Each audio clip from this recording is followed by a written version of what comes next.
ఈ మధ్యకాలంలో రాజకీయాల్లో జనాలు ఎక్కువగా మాట్లాడుకునేటువంటి పేరు మహాసేన రాజేష్.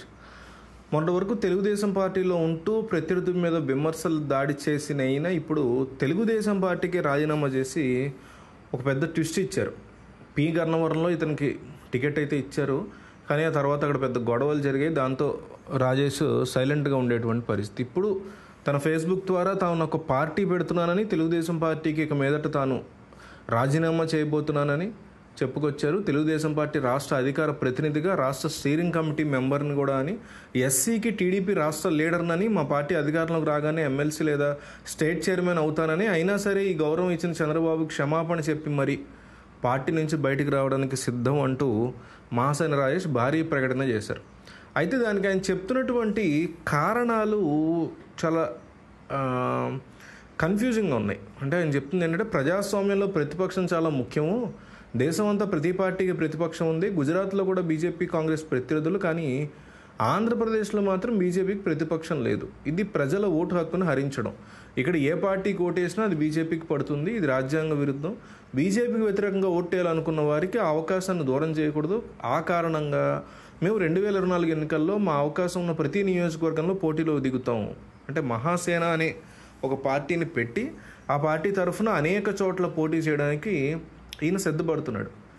దాదాపు 100 నియోజకవర్గాల్లో పోటీ చేస్తామని పెద్ద లిస్టే ఇచ్చాడు. రాజులైన యూహిక సమూహం అంటే పాస్టర్లు, చరిత్రలో దేశాన్ని పరిపాలించిన నవాబులు అంటే ముస్లింలు, దళిత వీరులు, సెక్యులర్ హైందవ వీరులకి ఇదే మా ఆహ్వానం అంటూ ఆయన చెప్పుకొచ్చాడు. అయితే వైసీపీకి, టీడీపీకి, బీజేపీకి, జనసేనకి ఇలా ఏ పార్టీకి వ్యతిరేకం కాదంట. కానీ మరి ఈ పార్టీలతో ఆయన కలవకుండా సపరేట్గా పోరాటం చేస్తారంట. ఇది ఒక ఆత్మగౌరవ పోరాటం అంటున్నారు. క్రైస్తవులు, దళిత జనరల్ సీట్లలో పోటీకి దిగుతారని, రాష్ట్రంలో 50 సీట్లలో ముస్లిం సోదరులు పోటీ పడతారని, ఇది ఒక చరిత్ర అయ్యే ఛాన్స్ ఉందని ఆయన చెప్పుకొచ్చారు. సంతోషం, దేశంలో ఎవరైనా సరే ఎక్కడి నుంచైనా పోటీ చేసే స్వతంత్రం ఉంది, చక్కగా పోటీ చేయొచ్చు. అయితే ఇక్కడ ఒక లాజిక్ గట్టిగా ఆయన మిస్ అయినట్టు నాకైతే అనిపిస్తుంది. అదేంటంటే, బీజేపీకి ఏపీలో వేసిన ప్రతి ఓటు బీజేపీకి వెళ్తుంది అంటున్నారు ఆయన. 100% ట్రూ అది.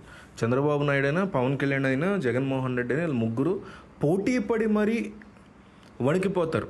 వణికిపోవడంలో, నరేంద్ర మోడీ దగ్గర కాళ్ళు చేతులు వణికిపోవడంలో వీళ్ళు పోటీ పడతారు. వీళ్ళు ముగ్గురు, నేను ఫస్ట్ వణికిపోతా, మోడీ అంటే నేను ఫస్ట్ వణికిపోతాను. దానికి కారణం వీళ్ళ మీద ఉన్నటువంటి కేసులు.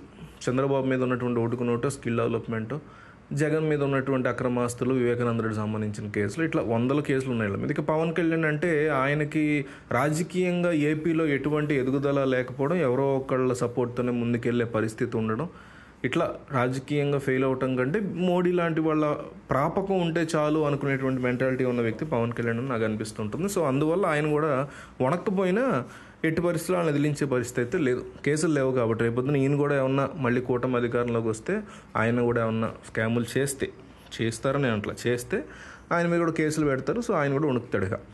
సో అది సరే. వీళ్ళు ముగ్గురు సంగతి పక్కన పెట్టేస్తే, ఈయన ఏమంటాడు, బీజేపీకే వస్తుంది వేస్తే ప్రతి ఓటు, పవన్ కళ్యాణ్కి వేసినా, జగన్మోహన్ రెడ్డి చేసినా, చంద్రబాబుకి వేసినా బీజేపీకి వెళ్తుంది అంటాడు. కరెక్టే, దానికోసం సెపరేట్ పార్టీ పెడతాను అంటాడు. అది బాగానే ఉంది. గుజరాత్లో కాంగ్రెస్, బీజేపీ ఎదురుబదురు ఉన్నాయి, అక్కడ అట్లా ఏపీలో ఏమీ లేవు అంటాడు. కరెక్టే, కానీ మరి నువ్వు పార్టీ పెడితే అది కాంగ్రెస్ అంత అవ్వదుగా. దాని బదులు కాంగ్రెస్కి వెళ్ళి జాయిన్ అవ్వచ్చు కదా, అట్లా కూడా చేయొచ్చు కదా. ఎదురు బదులు ఉండాలి, కంపల్సరీ బీజేపీకి వ్యతిరేక ఓటు ఉండాలి అని అనుకున్నప్పుడు కాంగ్రెస్ పార్టీకి ఇవ్వచ్చుగా. అసలు ఏపీలో బీజేపీకి ఓటేసేవాడు ఎవడున్నాడు? బీజేపీని చూసి, బీజేపీని ఆలోచించి ఓటేసిన వాళ్ళు 0.5% ఉన్నారు మన ఎన్నికల్లో. పోనీ 1% ఉంటారు మహా అయితే. అంటే ప్రతి 100 మందిలో ఒక్క మనిషి బీజేపీకి ఓటేస్తున్నాడు. అంటే 2 కోట్ల మందిలో ఎన్ని ఓట్లు పడతాయని బీజేపీకి వేలల్లో కూడా ఉండవు. సో ఇట్లాంటి సిచ్యువేషన్లో ఆయన చెప్పినట్టు, మహాసేన రాజేష్ చెప్పిన లాజిక్ నాకు అర్థం కాలేదు, నచ్చలేదు కూడా. అయితే ఆయన మరి ఎందుకు దిగుతున్నాడు, ఏంటి ఆయన కథ ఏంటో తెలియదు. ఆ రోజు పోస్ట్ అయితే పెట్టాడు, ఆ తర్వాత దాని గురించి మళ్ళీ అప్డేట్ ఏం లేదు. మరి వాళ్ళు పార్టీ పెడతారా, ఏం చేస్తారు ఎన్డీఏకి వ్యతిరేకంగా అనేది చూడాలి. కానీ నిజంగా అతను చాలా మనస్ఫూర్తిగా కనుక దిగి పెడుతున్నాడు అంటే డెఫినెట్లీ నేను కూడా సపోర్ట్ చేస్తా.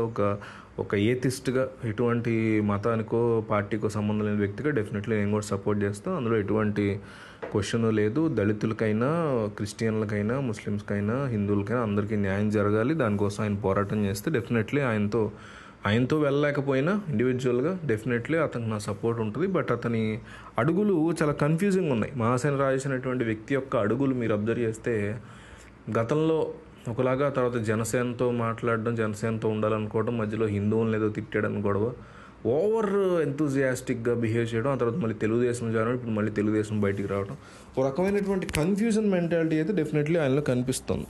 సరే, అది పక్కన పెడితే ఇదంతా చంద్రబాబు ప్లాను అనేసి ఒక కొత్త అంశాన్ని తెర మీద తీసుకొచ్చారు వైసీపీ వాళ్ళు. ఇప్పుడు నేను చెప్పబోయి వైసీపీ వాళ్ళు చెప్తుంది ఏంటో చెప్తున్నా, నా ఉద్దేశం కాదు ఇది. వాళ్ళు ఏమంటున్నారంటే, ఇప్పుడు కన్సాలిడేటెడ్ ఓట్ బ్యాంకులు ఉంటాయి వీళ్ళకి, ఒక middle class, upper middle class, వీళ్ళందరూ కూడా ఖచ్చితంగా చంద్రబాబుకి గుద్దుతారని నమ్మకం. ఇక ఎస్సీ ఎస్టీలు వాళ్ళు చాలామంది కాస్త బిలో పవర్టీ లైన్ ఉన్న వాళ్ళందరూ జగన్కి గుద్దుతారు. ఎస్పెషల్లీ క్రిస్టియన్స్, ఎస్సీ ఓట్లు, ఎస్టీ ఓట్లు పడతాయి జగన్కి అనే ఉద్దేశం. ఇప్పుడు బీజేపీ చంద్రబాబు కలిశారు కాబట్టి ఆ ముస్లిం ఓట్లు కూడా ఇప్పుడు జగన్కి టర్న్ అవుతాయి అనేటువంటి ఉద్దేశంలో ఉన్నారు కాబట్టి, జనాలంతా ఓటర్ పోలరైజేషన్ అట్లా ఉంది కాబట్టి ఆ ఓట్లు చేల్చడానికి ఇతను పార్టీ పెడుతున్నాడు అనేది వైసీపీ వాళ్ళు చేస్తున్నటువంటి ప్రధాన ఆరోపణ. ఇప్పుడు ఒక నియోజకవర్గంలో మీకు 2000 ఓటు ఎస్సీది ఉందనుకోండి, 1000 క్రిస్టియన్ ఓటు ఉందనుకోండి, దాంతోపాటు ఒక 500 ముస్లిము, ఒక 1000 ఎస్టీ ఓటు ఉందనుకోండి ఉదాహరణకి. అవన్నీ కూడా అన్నీ కాకపోయినా అందులో ఒక 80% జగన్కి ఉందనుకోండి. 80% అంటే ఇప్పుడు ఈ లెక్కలో 80% అంటే ఒక 3500 అనుకుందాం, అటు ఇటుగా ఒక 4000 అనుకుందాం. ఈ 4000 ఓట్లో ఇట్లా ఈ డిఫరెంట్ ప్లేసెస్లో ఇట్లా ఆ నియోజకవర్గంలో మహాసేన రాజేష్ కూడా పోటీ చేస్తే చీలిక అనేది జరుగుతుంది కదా. ఒక 200 ఓట్లు చీలిక, 200, 300 ఓట్లు ఇలా పడతాయి కదా. దాంతోపాటు మళ్ళీ షర్మిల, కాంగ్రెస్ ఇవన్నీ వచ్చాయి. వాళ్ళకు కూడా ఆ ఓటు బ్యాంకే వాళ్ళది. అసలు కాంగ్రెస్ ఓటు బ్యాంకే జగన్మోహన్ రెడ్డి వెనకాల ఉంది ఇప్పుడు. సో ఆ ఓటు బ్యాంక్ కూడా మళ్ళీ జగన్కి పడుతుంది కదా. అట్లా పడినప్పుడు క్లియర్ కట్గా ఆ ఓటు బ్యాంక్ని చీల్చాలి అనేది వీళ్ళ ప్లాన్ అని, అందుకే ఈ పార్టీ పెట్టారని. అంటే ఇప్పుడు 200, 300 ఓట్లు మహాసేన పార్టీకి పడితే ఇంకో 400, 300 ఓట్లు కాంగ్రెస్కి పడి, ఇంకోటి ఏదో జై భీమ్ పార్టీ అని ఏదో పెట్టారు ఆయన, జడ శ్రవణ్ కుమార్, ఆయనకు ఒక 100, 200 ఓట్లు పడడం. ఇట్లా నియోజకవర్గ వాళ్ళుగా జగన్మోహన్ రెడ్డికి ఉన్నటువంటి కన్సాలిడేటెడ్ ఓటు బ్యాంకులను కీలకంగా చీల్చాలి అనే ఉద్దేశంతో ఈ పార్టీ పెడుతున్నాడు మహాసేన రాజేష్. ఎలా అయితే షర్మిలని చంద్రబాబు దింపారో, జడ శ్రవణ్ని దింపారో, ఇంకొకళ్ళని వి రామచంద్ర అని ఒక ఆయన ఉంటాడు, ఆయన దింపారో, అట్లాగే ఇది కూడా ప్లాను అనేటువంటి ఆరోపణలు అయితే చాలా గట్టిగా మహాసేన రాజేష్ మీద ఉన్నాయి. మీకు ఏమనిపిస్తోంది, కథ ఏంటి, ఇదేంటనేది మీరు కామెంట్ చేయండి.